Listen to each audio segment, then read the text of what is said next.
Hi guys, I'm Shmee, hello and welcome back to the channel where today you join me to visit one of the most special car collections in the entire world. This is the famous Jay Leno's garage. Today I'm lucky enough to be catching up with Jay to go for a tour around to take in some of these epic cars. Now you will notice I've even brought my Ford GT here, which is a little bit surreal to be sat alongside the likes of the Lamborghini Miuras. We have the McLarens behind, including the F1 and of course the P1, but we're going to go and take in then some of the highlights of this unbelievable location, this amazing car collection, Jay Leno's garage. Given we are here then, who better to show us around than Jay? How are you? Good, welcome, welcome. I've watched your videos for years, so it's fun to finally meet you. Well, thank you very much. It is amazing for me to be here. I appreciate this an awful lot. Oh, well, thank you. Sure. Where do you want to start? Where do we start? Where do we begin? I don't know, we just sort of walk. I know you like the modern stuff. Yeah, normally. So this is Tesla here, and of course, the P1 McLaren, which is just a wonder. You drove one of these early on, as I remember. Mm-hmm. I've been lucky enough to drive a few P1s. I mean, it's a pioneer of technology, right? You know, it's a wonderful car, and I have a column on Octane this month about it. I've had it now just about 5 years. And I like it because it's one of those cars I will never master. I am not a race car driver. Yeah. I'm not good enough to do what it's capable of.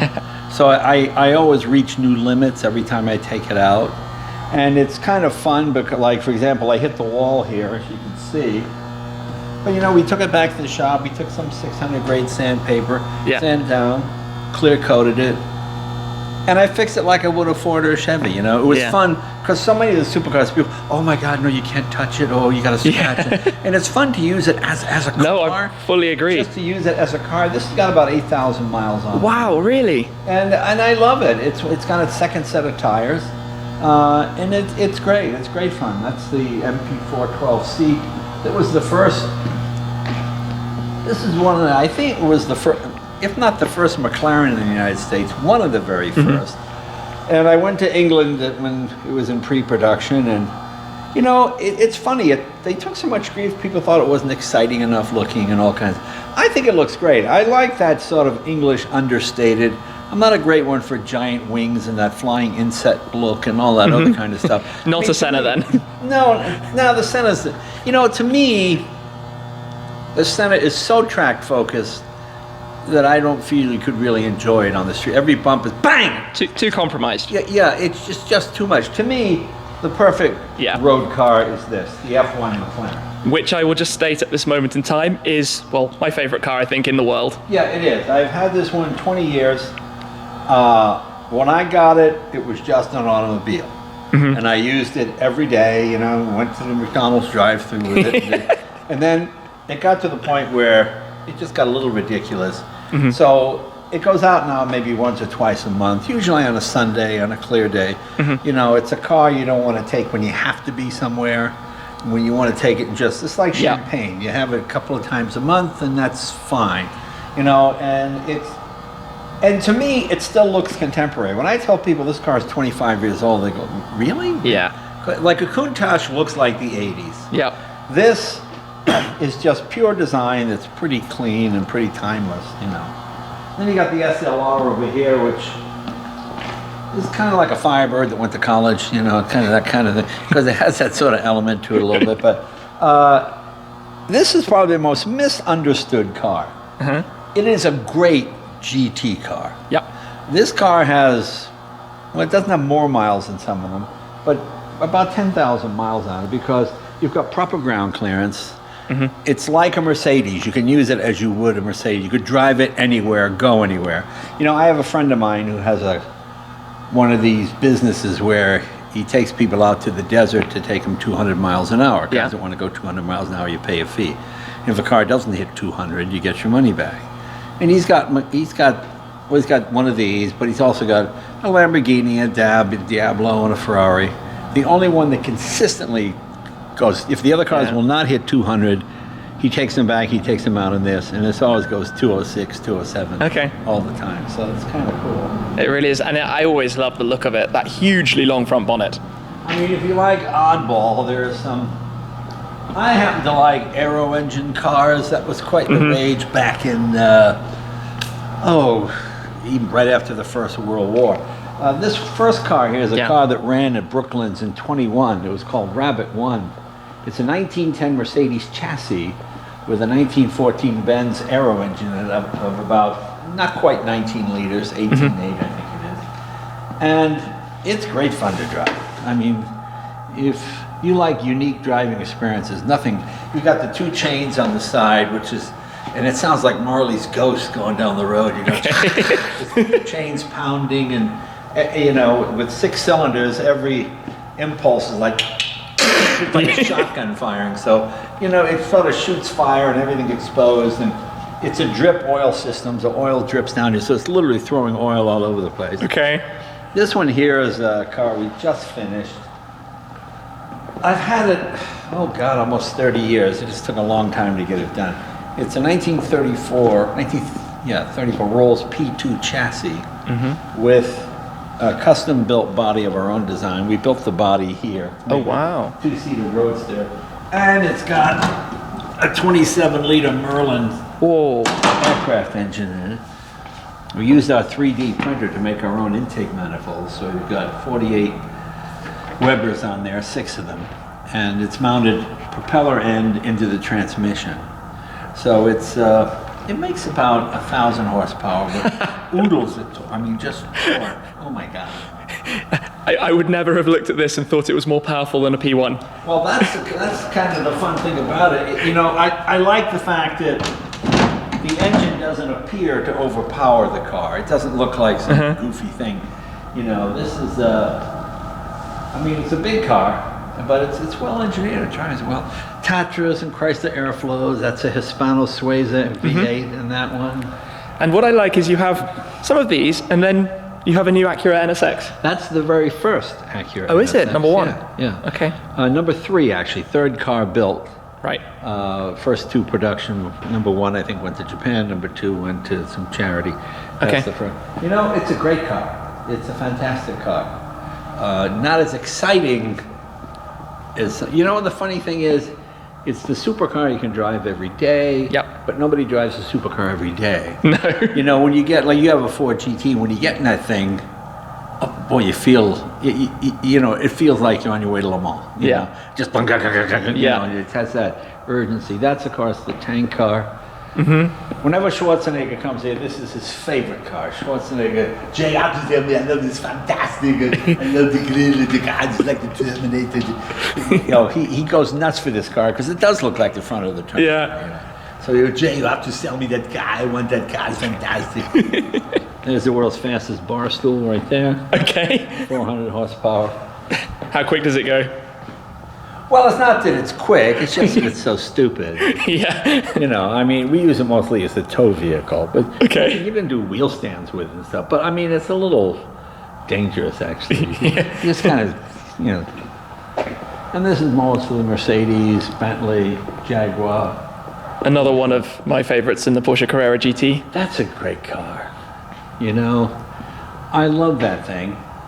It's gotten a bad rap with, sadly, due to the Paul Walker situation, but it's a great car. It's the last true analog modern Porsche, you know, in the sense that it was the last car that had a manual transmission designed for it originally, you know, and then after that everything went to dual clutch and whatnot, but it's the best sounding car. And we took it to Talladega, and we did 100 laps at 190 miles an hour. Wow. And it was great. It was a lot of fun. That's a Porsche Carrera twin cam. This is one of my favorites. I've had this car a long time. We built this. It's a 3-liter Bentley chassis, and it has an 8-liter WO Bentley engine in it. Bentley ran the company from 1919 to 1931. The only thing not Bentley is we put twin turbos on it. Okay. So it's modern car fast. Yeah. I mean, it's fast like a C5 Corvette would be fast. Okay. It's probably 350 horse, maybe a little more. The whole bottom of the car is lined with radiators. Not radiators, but it's very lightweight. I I mean, this body only weighs about 100 pounds. It's that Wyman deal, you know, where it's wood with fabrics. Just so when you unbolt the body, one guy can lift it off and put it off to the side. You don't want to get hit by a semi in it, but No. Here's a car. See if you can figure out what it is. You know your Jags, right? Some of them. So what do you think that is? The red one? Red one. That's an interesting question. Slightly different nose to it. Well, E-Type. they're both 63s. This one has had the wheelbase shortened. Okay. It's a Series 2 front end Yeah. with a Series 1 rear end. They did not make a Jag V12 for Jaguar in 63. So this has got a V12 taking a 5.7 liter. It's got the 6 Webers, got a 5-speed transmission, got Willwood disc brakes. I like to call it my Jaguar Daytona. It's like a Ferrari Daytona. Okay. It's a big front engine V12 car, short wheelbase. It's quite fast, but it drives wonderfully. We had to specially fabricate this windshield. He's got a bit more of an excessive curve on it. But it's a wonderful, wonderful driving car. It's really, really cool. And absolutely looks the part. I think one of the best looking cars ever. Yeah, it really is. It really is. And that's a totally stock.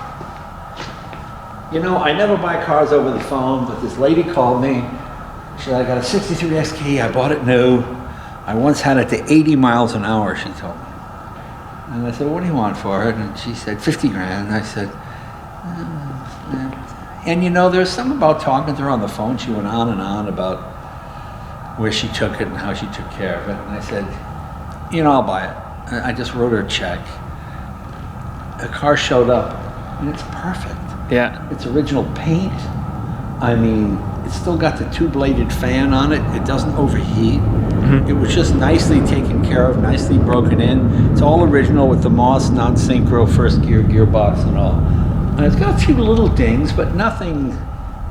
It was always a California car, and she got it when she was probably 30, and sold to me when she was like 88 or 89. Okay, wow. You know, so it had a nice history to it. Yeah, for sure. And these are the Jags here. And probably the most misunderstood English car of all time, the Daimler Dart. We couldn't call it a Dart in America because Dodge had the Dodge Dart. Are you familiar with these? No, I don't know the car. Cool thing, this was voted the ugliest car at the New York Car Show. It's like an English interpretation of what America's like. I got a bit of chrome, put a lot of chrome, Nigel. Put a fin on it, got fins, American love fins. But the great thing is, Edward Turner, who designed the Triumph motorcycle, designed this. This is a 2.5 liter Hemi engine. This was the Sunbeam Tiger before the Sunbeam Tiger. Right. These are about 160 horsepower out of the box. When you realize that most Triumphs and MGs at the period were, you know, 70 horsepower, whatever it is. Yeah. They were quite fast.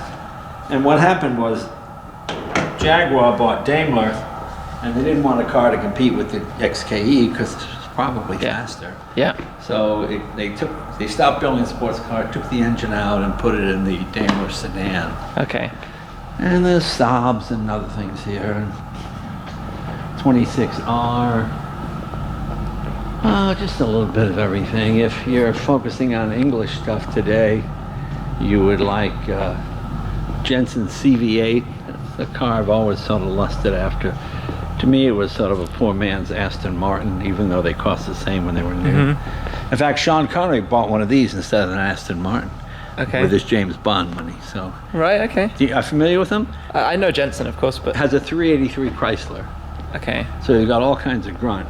It's a bit like a Roadrunner that went to Oxford, you know? Right. Okay. I mean, you got disc brakes, tube chassis, fiberglass body, English interior, wire wheels, American horsepower, American transmission.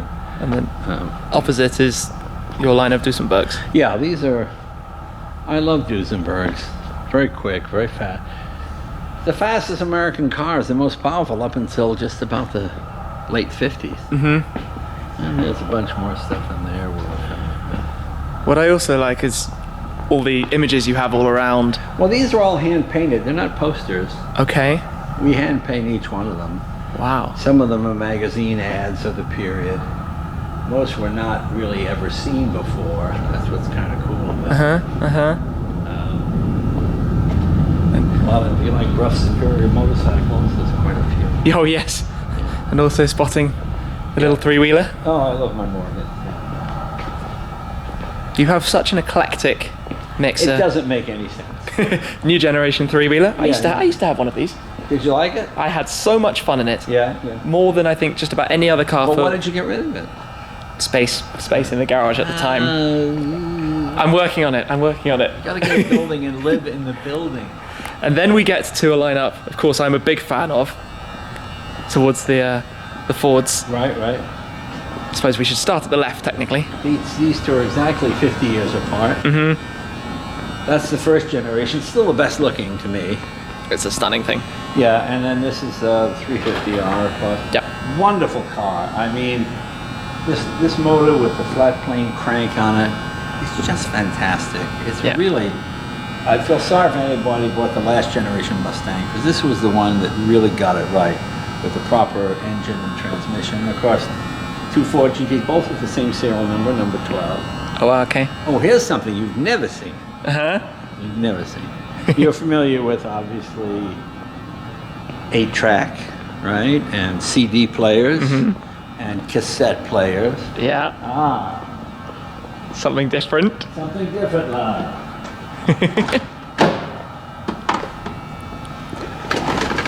Not trying to lure you into my car, but come here.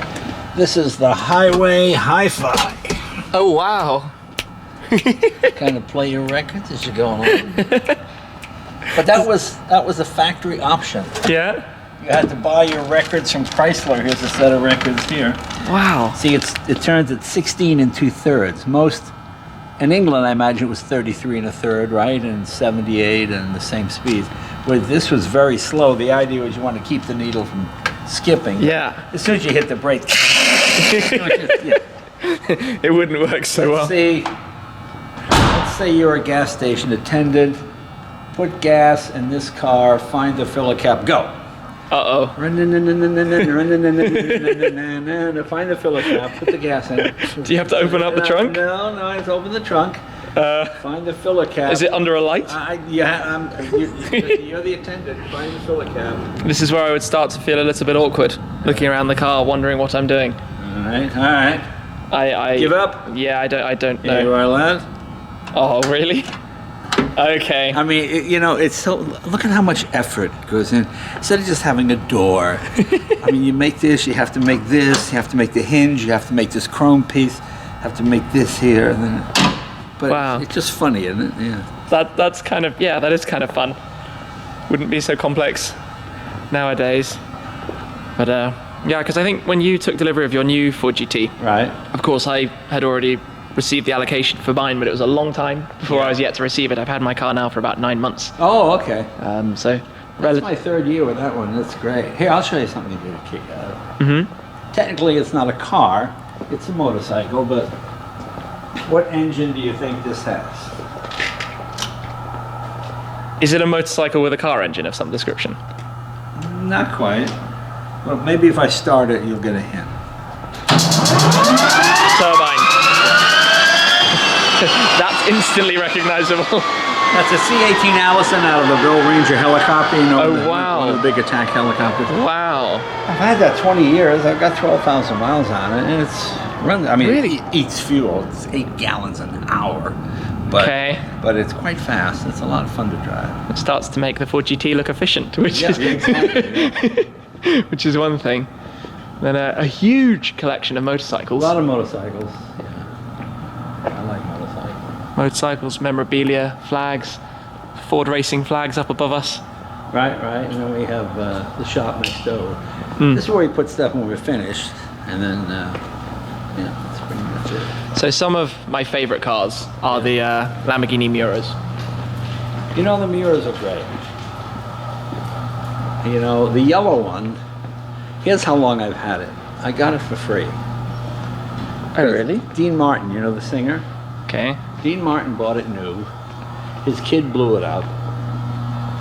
A buddy of mine is a school teacher, bought it with a blown engine thinking he could fix it, but back in the late 70s and early 80s, there was no internet where you're going to get Lamborghini parts. Yeah. You know what I'm saying? Just to call Italy with the old system, you know, it cost you $100 the first 5 minutes. Yeah. So consequently, it sat, and finally they said, "You want it?" And I said, "Okay."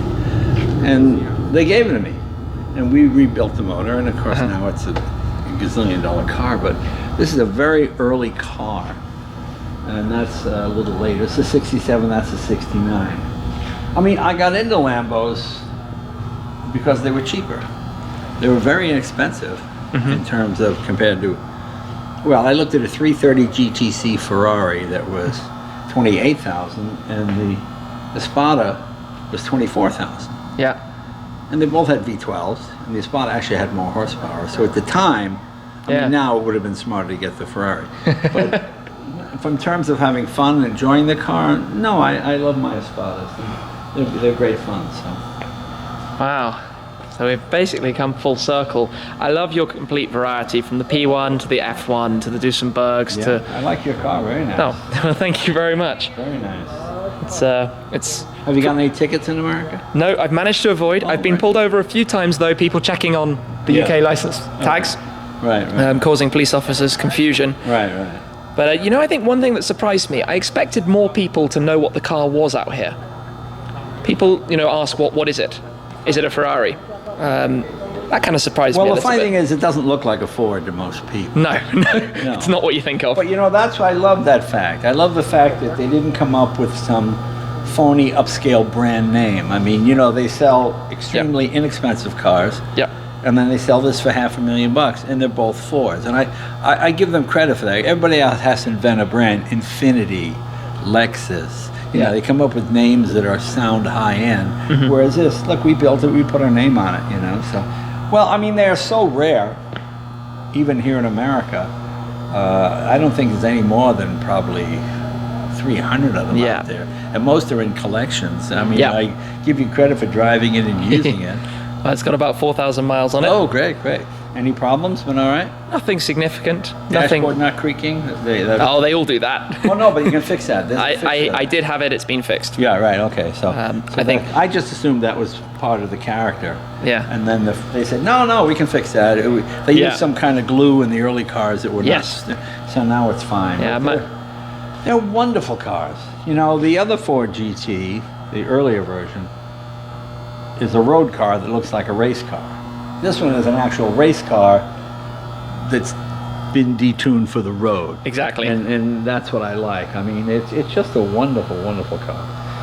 Well, this has been absolutely fantastic. Thanks for coming by. I enjoy your videos. I watch them all. So well, it's thank nice you to very much. meet you. I just know you from YouTube. So, Likewise. Well, exactly thank you. As tall as I thought you were. So there you are. Well, brilliant. Thank you very much.